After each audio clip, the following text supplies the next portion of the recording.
Scientists say they've made a big step forward in learning how breathing in wildfire smoke might severely damage our bodies long term.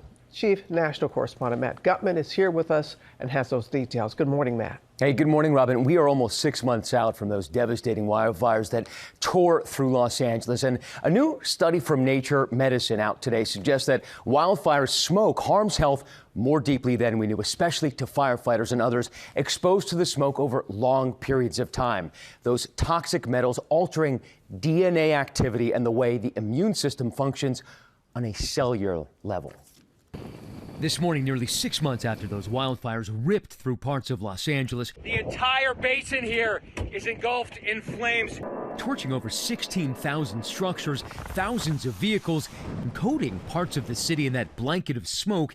A new medical study, first on GMA, revealing insight into how smoke exposure affects people at the genetic level, finding the toxic metals like mercury and lead, even forever chemicals like PFAS, which are likely cooked off in wildfires, make it into the bodies of people exposed to fire smoke. It got into the cells and, in fact, got into their DNA, and it affected the DNA.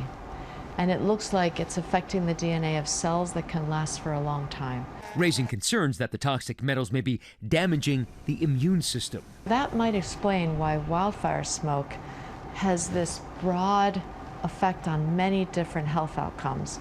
With wildfires, firefighters sometimes spend up to weeks up close to the flames. Folks like LA Fire Captain Eric Scott.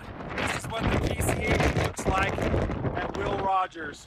Scott, who was not part of the study, took these videos. Were you wearing a mask the first few days? We do the best we can. We carry masks with us, hoods, bandanas, but in a wildfire, it's a very arduous profession. It's 20, 30 days sometimes.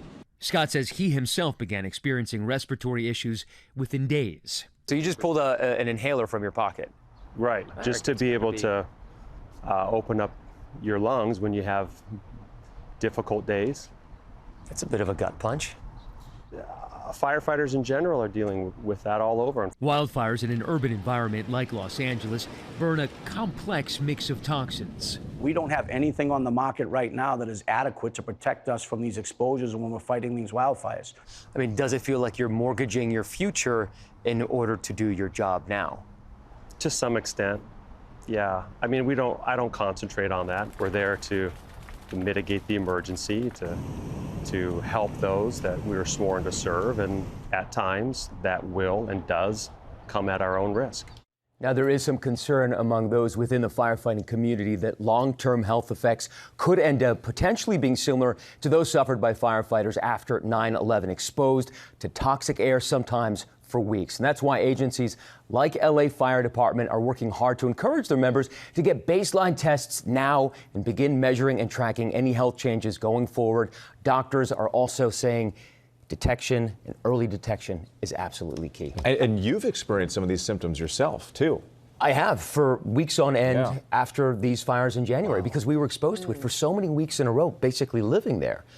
And just it gave us a tiny glimpse of what they were experiencing. Yeah, because you and Kana, you were right there on the front lines for us. And you were there with us too, Robin. No, I can't believe it's been almost 6 months already. You can catch much more of Matt's reporting tonight on Prime with Lindsay Davis at 7 p.m. Eastern, streaming on ABC News Live. Thank you so much. Thanks again.